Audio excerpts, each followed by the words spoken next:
Keputusan dua keluarga sangat menyakitkan untuk Reza. Pernikahan Aluna dan Ziko akan dilaksanakan bulan depan dan setelah itu Aluna akan ikut Ziko ke Amerika meneruskan S3-nya. Tuhan, bantu aku melupakan dirinya. Reza mendesah pilu sambil menatap senyum di wajahnya Aluna dan Ziko. Keduanya tampak bahagia. Reza tak banyak ikut ambil bagian untuk persiapan pernikahan Aluna. Seringkali dia memberikan alasan untuk menghindari Aluna.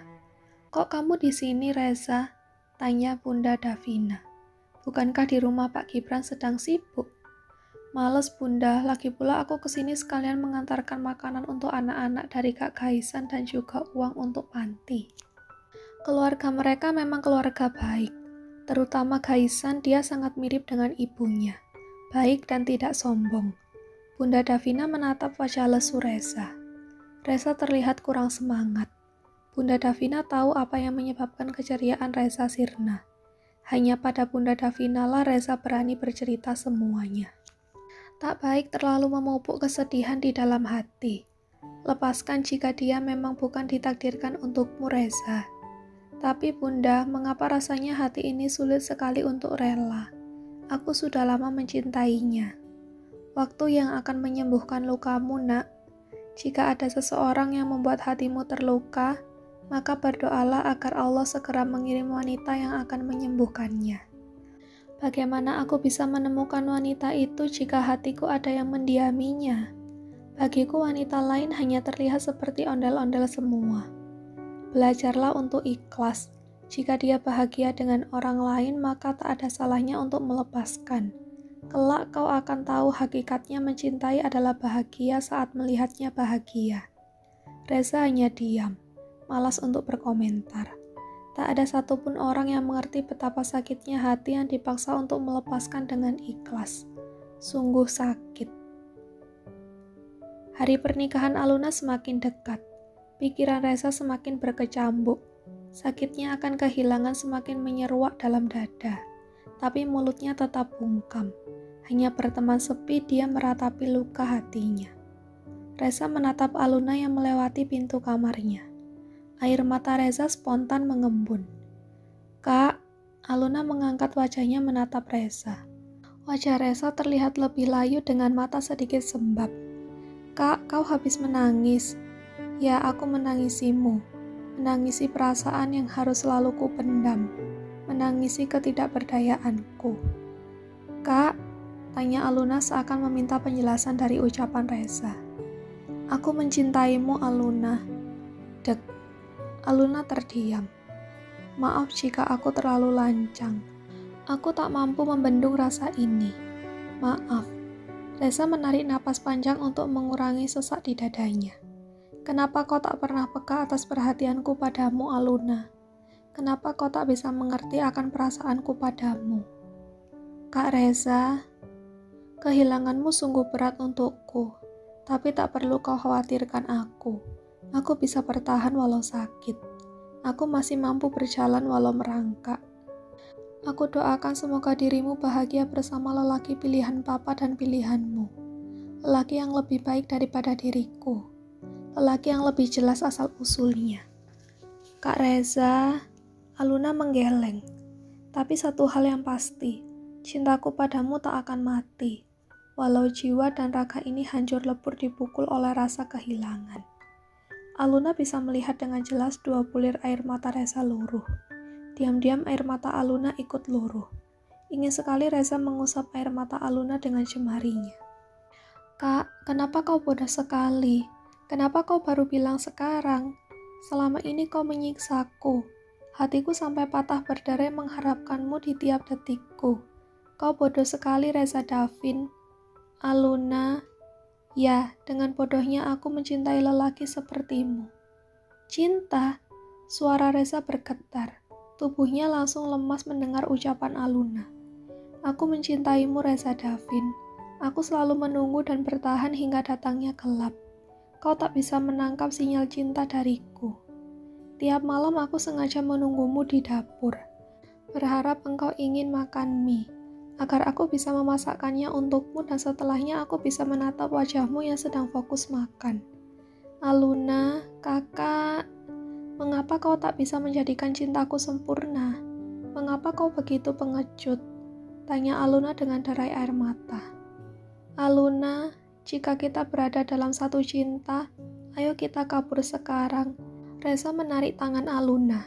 Dengan cepat Aluna menepis. Terlambat, kini aku sudah terjebak. Aku harus menjaga perasaan dua keluarga. Kita terima saja nasib, menikmati neraka yang kita ciptakan sendiri. Aluna hendak meninggalkan Reza yang masih terdiam. Reza menahan dengan merentangkan tangan. Keduanya bertatapan.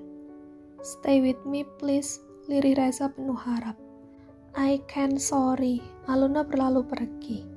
Kembali Reza terdiam. Melihat Aluna pergi menjauh. Reza merutuki kebodohannya. Kenapa cinta ini baru terungkap setelah Ziko datang? Kenapa sebelumnya aku tak memiliki keberanian? Merasa suntuk dan butuh tempat bicara, Reza menelepon Juna. Karena di antara anggota geng Teletubbies hanya mereka berdua yang masih bujangan. Aku lelah Reza, mau istirahat, besok pagi harus kerja lagi. Juna melayangkan alasan. Malah sekali dia keluar malam-malam dingin begitu. Oh, ayolah Juna, temani aku. Kau tidak kasihan padaku? Tidak, jawab Juna cuek. Please Juna, please. Is mengganggu saja, ketemuan di mana? Biasa, lapak nasi goreng. Ya, tunggulah, pesankan aku nasi goreng dan teh hangat. Sip, ucap Reza. Juna segera mengganti bajunya, padahal baru saja berganti baju kostum tidur, kaos oblong dengan sarung. Juna mengambil kunci mobil inventaris dari Rifat. Mau kemana Juna? Udah malam begini. Langkah Juna terhenti saat suara Rania menyapa dari arah dapur. Juna menoleh dan mendekat. Aku mau menemui Reza sebentar. Kenapa belum tidur? Tadi sudah tidur, tapi terbangun dan aku tak bisa tidur lagi jika terganggu, sambung Juna. Rania hanya terkekeh. Juna tuh memang pengawal hebat, tak hanya menjaga dan melindungi, tapi juga paham semua tentang aku. Juna mendekat ke arah barisan gelas, mengambil satu gelas kecil dan menuangkan susu kental, lalu diisi air hangat. Masih ada yang tak bisa aku pahami darimu, ucap Juna sambil mengaduk susu agar tercampur sempurna. Masa sih? Aku rasa aku tak akan bisa menyembunyikan apapun dari lelaki sehebat dirimu, Juna. Isi hatimu, itu yang tak pernah bisa aku pahami, ucap Juna sambil menggeser gelas susu yang telah selesai diaduk. Isi hatiku? Ya rahasia diriku, Juna tak boleh kepo. Juna hanya tersenyum kecil mendengar ucapan Rania. Minum selagi hangat, biar bisa kembali tertidur, ucap Juna mengalihkan bahasan. Rania meraih gelas itu. Makasih, Rania meminum susu itu sampai habis. Keduanya hanya saling senyum. Pergilah jika ingin pergi, ucap Rania. Aku akan pergi setelah dirimu kembali ke kamarmu. Tak baik sendirian malam-malam begini. Oke, aku kembali. Posesif amat sih. Rania beranjak pergi dari dapur. Juna terus menatap hingga Rania tak terlihat setelah menaiki tangga ke lantai 2. Aku bukan kepo, tapi aku hanya ingin tahu, pernahkah namaku singgah di hatimu, Neng Rania? Atau di sini hanya aku yang merasa sungguh miris. Hampir 15 menit menunggu Juna baru datang. Kenapa lama sekali, Juna? Aku sudah digigit nyamuk, umpat Reza. Itu tandanya kau manis, Reza. Nyamuk saja sampai naksir padamu. Bualan garing. Reza menjepit. Kau dari mana sih? Masa malam begini belum pulang dari rumah Dokter Rifat? Malam ini sebenarnya aku tak berniat pulang. Aku mau tidur di sana saja. Badanku lelah tadi seharian mengikuti Rifat, ucap Juna. Dokter Rifat pergi kemana? Biasa, pertemuan dengan beberapa relasi bisnis dan meninjau beberapa kantor cabang. Dan kau mengawalinya. Karena Rifat minta ditemani Rania, ya otomatis aku juga ikut. Enak sekali jadi dokter Rifat. Udah kaya, pinter, tampan, punya istri cantik yang cintanya gak ketulungan. Apapun yang diminta oleh dokter Rifat pasti dituruti oleh Mbak Rania. Rania tipe istri soleha. Baginya kebahagiaan suami adalah yang utama. Dia mampu mengabaikan perihal dirinya, tapi dia tak sanggup mengabaikan hal sekecil apapun untuk Rifat. Ya, kau benar, aku jadi ngiri. Kau ngiri tidak, Junah, melihat keromantisan mereka berdua setiap hari. Aku juga manusia biasa, Reza.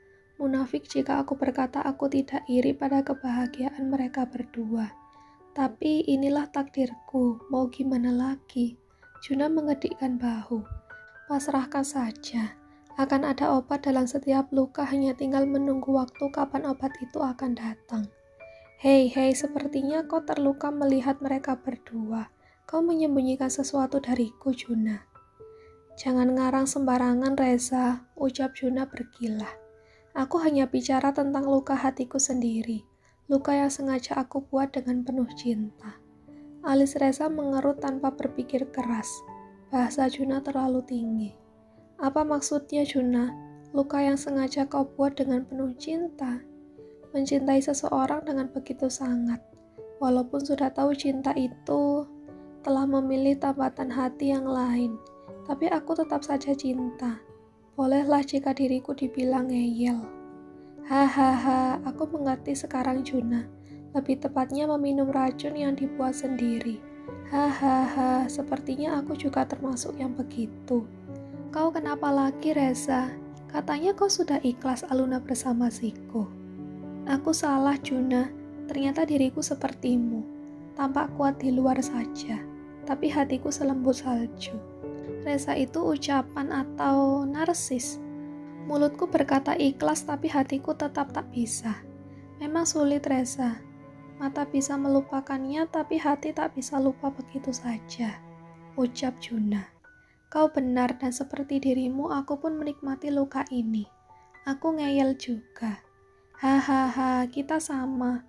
Iya, aku apes dan kau ngenes. Kita senasib. Hahaha. Saya terima nikah dan kawinnya Aluna binti Gibran Abellano dengan mas kawin tersebut dibayar tunai. Bagaimana saksi? Sah?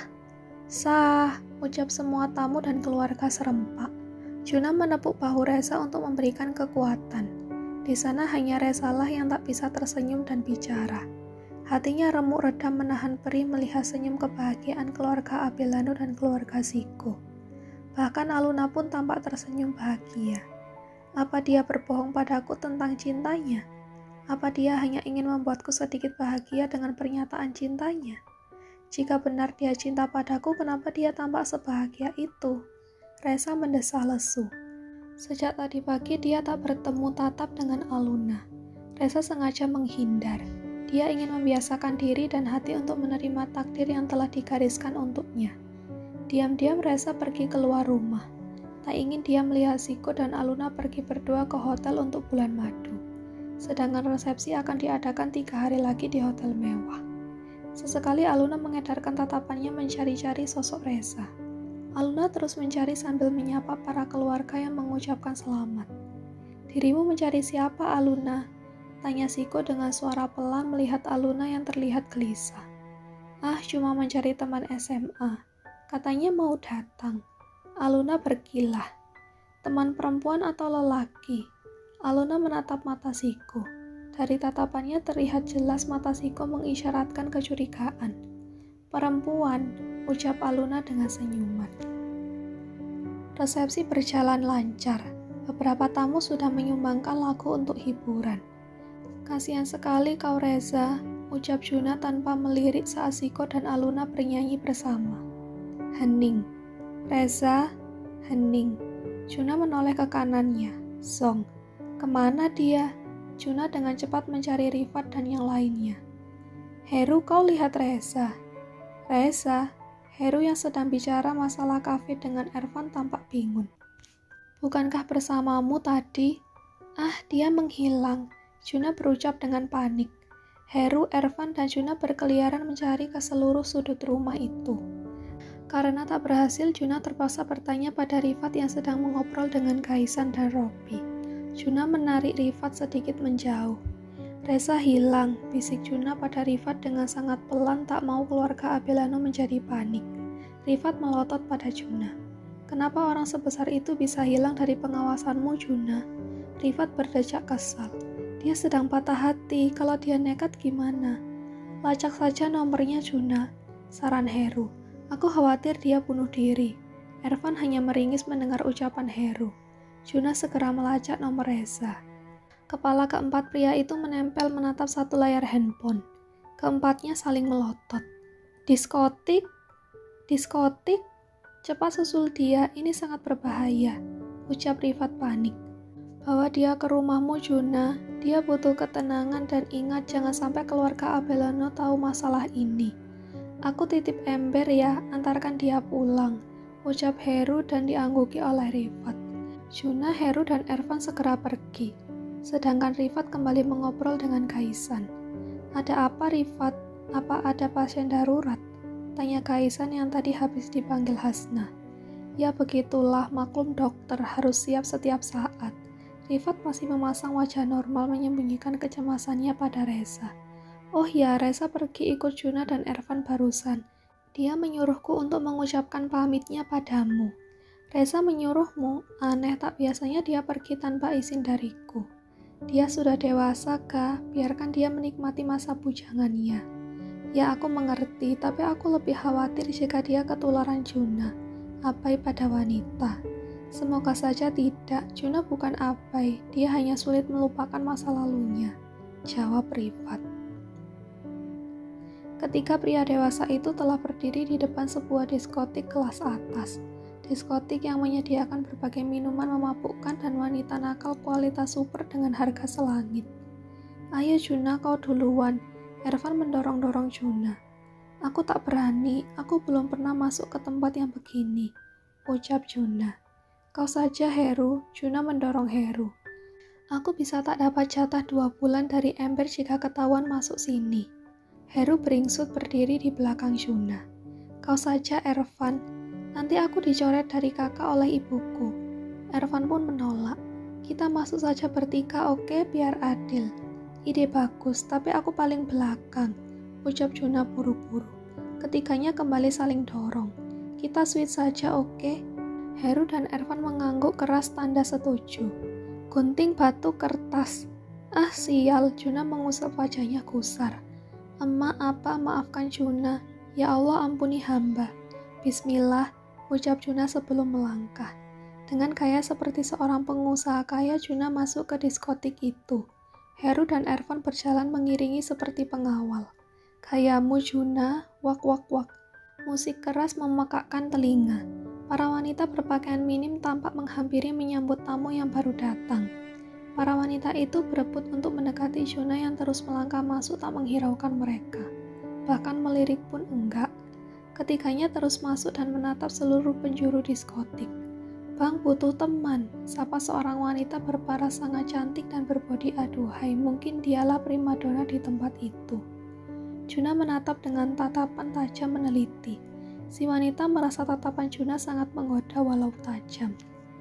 Juna dengan wajah yang terlihat kalem dan sopan itu kini bertingkah bak seorang lelaki garang. Singkirkan tanganmu dari diriku, Neng. Gala amat sih, Kang. Perempuan itu tersenyum pada Juna yang masih menatapnya. Tapi aku suka yang galak. Si wanita berkedip menggoda. Tapi kau bukan seleraku, ucap Juna dengan intonasi dan tatapan meremehkan. Aku terbaik di sini. Hanya pria yang berani bayar mahal yang bisa mengobrol denganku. Sombong sekali. Bukan sombong, tapi aku benar-benar tak selera melihatmu, ucap Juna lebih tegas. Lelaki aneh, si wanita mencepik kesal. Ayolah Kang, kau tak akan menyesal dengan servis yang kuberikan. Aku akan puas jika kau memiliki tongkat ajaib. Wanita itu terdiam sempurna. Heru dan Ervan saling pandang kaget. Sial, aku menggoda seorang kai. Wanita itu mencepik lalu pergi tanpa melirik lagi pada Juna. Juna, kau tak serius kan dengan ucapanmu tadi? Sungguh Ervan penasaran. Tidaklah amit-amit. Juna bergidik ngeri. Ayo cari Reza. Ketiganya menyusuri diskotik itu. Tampak Reza duduk sendirian di sofa paling sudut. Ketiganya segera mendekat. Tampak satu botol minuman keras di atas meja belum kelong banyak. Reza hendak meneguk minuman dari gelas yang ada di tangannya. Dengan cepat Juna merebutnya. Hei, berikan minumanku. Berhentilah minum, Reza, ucap Heru sambil duduk di samping Reza. Diusapnya bahu Reza perlahan. Biarkan aku ingin mabuk dan melupakan Aluna. Dasar bodoh, ucap Ervan. Saat sadar nanti kau akan mengingatnya lagi, lupakan dia dengan cari penggantinya. Ayo kita bawa saja, ujar Juna. Makin lama di dalam sini dosa kita makin bertambah. Juna memapah Reza bersama Heru. Kalian ini mengganggu saja. Reza yang belum terlalu mabuk mengumpat kesal. Berpikirlah dewasa, Reza. Aluna bukan jodohmu. Terima kenyataan. Tak ada dalam kamus geng Teletubbies mabuk sebagai solusi. Heru memberikan nasihatnya saat telah di dalam mobil. Aku mau jadi dewa mabuk, jawab Reza sambil memijat kepalanya yang pening. Sinting, setelah sadar dari mabuk kau kembali lagi jadi manusia biasa, Reza, umpat Ervan. Tapi kenapa rasanya begitu sakit? Dia tak mau kabur denganku. Cerocos Reza masih tak terima dengan penolakan Aluna. Dia wanita baik-baik, Reza. Berpikir panjang sebelum bertindak. Aluna benar keluarga Abelano akan menanggung malu pada keluarga Ziko jika dia kabur bersamamu. Ucap Juna agar Reza mengerti. Tuhan, tolong beri aku kekuatan seperti Avatar agar aku bisa mengendalikan air dan mengirim tsunami kepada Ziko. Umpat Reza dengan setengah sadar. Setelah berucap, Reza langsung lemas dan tertidur di mobil. Hahaha, suara tawa Heru dan Ervan memekakkan telinga. Saat mabuk saja dia masih berdoa jahat. Kasihan sekali dia terhimpit beban cinta yang amat berat, ucap Juna.